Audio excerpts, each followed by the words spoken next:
Hello and welcome to the Ellen Made Book Club. Today I'm doing the Brontë Novels tag. This tag was created by Melinda at A Web of Stories, and she also tagged me to do this tag. And it's a part of her March on the Moors reading event, which is all about reading the novels by the Brontë sisters. And so this tag is a part of that, but you don't have to have read any of the Brontë novels to do the tag, which is good because I haven't. But the prompts are based on the Brontë novels and sort of picking books that are similar to them in different ways. So the first prompt is AGNES GREY, which Melinda is hosting a read-along for. Pick a book about women in the workforce. For the rest of the prompts in this tag, I have only chosen one book per prompt, but for this one I have a few. The first one is Mrs. England by Stacey Halls. This is set in England in 1904, and it follows a woman who gets a position as a children's nurse, and there's something suspicious going on with the family, with the house. There's something wrong going on, and yeah, we follow her experience as a children's nurse in this book.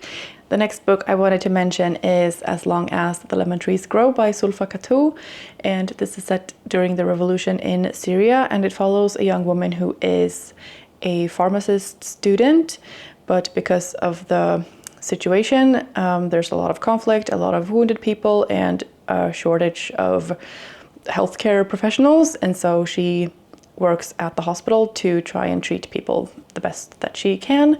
It's a very emotional read and a very powerful read. I think it's young adult. Highly recommend, and follows a woman working in healthcare in a sort of conflict situation. I also wanted to mention The Mare by Angharad Hampshire, which is not necessarily the most positive example of a woman in the workforce, but it does follow a woman who worked as a guard in a concentration camp in Nazi Germany during the Second World War. It's historical fiction, but it's based on a true person and true events, and it's a very uncomfortable and insightful read, and yeah, just a book that I think that everyone should read, especially these days where there are a lot of things going on politically and in society, and it can be difficult to sort of know what's right and wrong sometimes, and a lot of pressure from people in society and people in power, and yeah, you just want to make sure that you don't end up being a person who does the things that she did. Another more positive example, at least as far as I know so far, is Forgotten on Sunday by Valerie Perrin. This follows a woman who works in a nursing home for the elderly. I am only just started this novel, and so I can't say for sure, but so far it's a very positive example of a woman in the workforce. She is very caring of the elderly, and she holds their hand and reads stories and listens to their stories. And yeah, it's a wonderful example of the work that women do.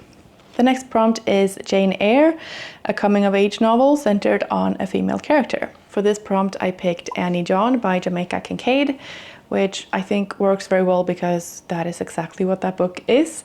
There isn't much of a plot, and it's not a very long book, but it does follow a girl coming of age in Antigua.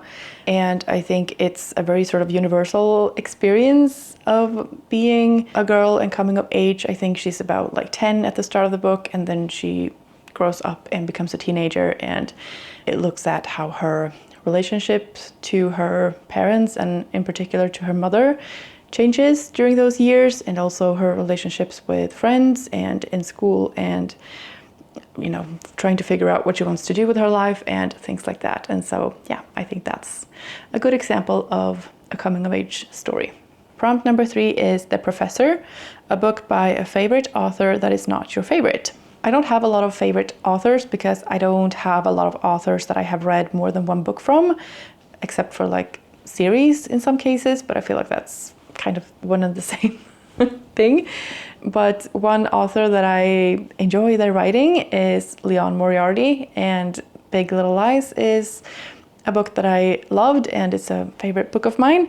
So I guess I'm going with her. And another book that I've read by her is 9 Perfect Strangers, and this was not my favorite by her. I much prefer Big Little Lies. but I did think that this was enjoyable, but it's not as memorable to me. It follows 9 perfect strangers who all come to this kind of wellness event that they are participating in, and there's a host there, and they are supposed to be there for 10 days and they can't leave. And then there are supposed to be some secrets, and they find out things about each other. It was enjoyable enough, but it's not one that stands out to me as an amazing novel, and I can't really remember what happened toward the end of it. I know I read it and finished it. I can't really remember what the story was. It was fine, but not one of my favorites. Prompt number 4 is Shirley, a book about female friendship. For this one, I had to pick Bunny by Mona Awad, which I finally read recently. I've been wanting to read that for years, and I finally did, and I loved it. It's a very weird book and story, and it has some like horror elements to it, but I thought it was very entertaining, very funny, and very dramatic, and yeah, confusing, mysterious, weird, creepy, all of the things. It follows a girl called Samantha who is doing a writing program at a college, and she's in a workshop with 4 other girls who call each other Bunny, and they're very like girly towards each other and very much on each other and hugging, and I love you so much, Bunny, I miss you, Bunny, you have to come with me, Bunny, and they're all very like together all the time. Samantha also has a friend called Ava.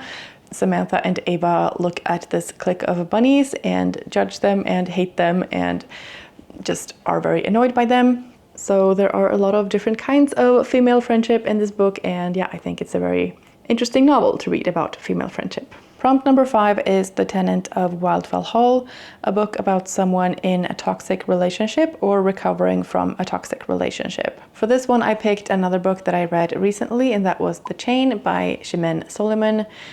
This is a memoir about the author's relationship with a man who was very abusive to her and to a lot of other women. The man was very strategic in how he sort of lured women into being in a relationship with him.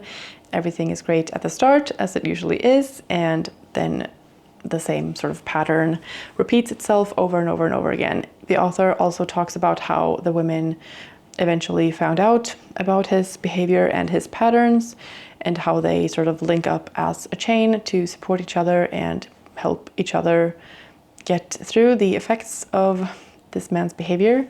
It's a very raw and honest memoir, and it's also very powerful and insightful in terms of warning signals perhaps to look out for in relationships, and what behaviors to consider red flags.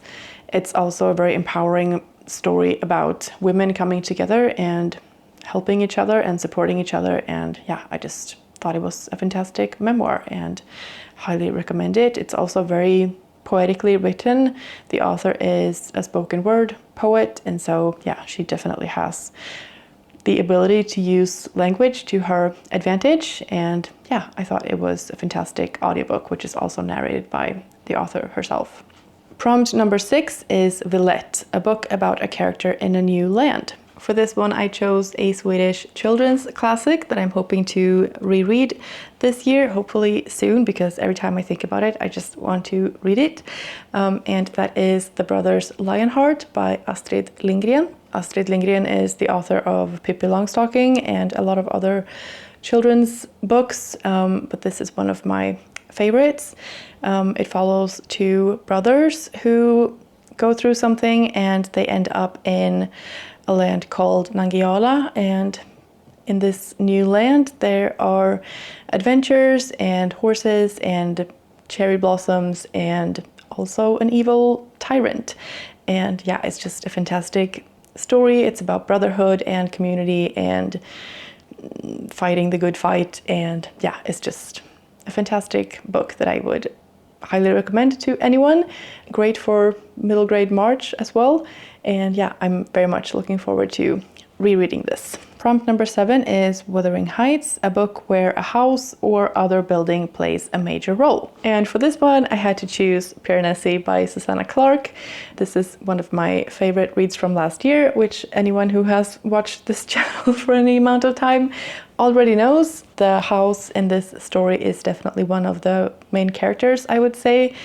There are very few characters in this story, and the house is definitely one of them, and that's all I'm gonna say. The last thing is to tag some people, and for this one I'm tagging Bryndis at Bryndis, daughter of Gunnar, Emily at The Linguist's Library, Katherine at Raspberry Reads, Daniela at Uncommon Reader, Nicky at My Messy Bookshelf, Suey at Suey's Book Banter, Kat at Curious Cat, Shay at A Book Affair, Gina at The Library Mouse, Maeve at Maeve Ever Books, and Joshua at Joshua Crebo Reads. Thank you so much for watching. I hope you're having a fantastic day, and I will see you in the next one. Bye. For this one I chose a Swedish children's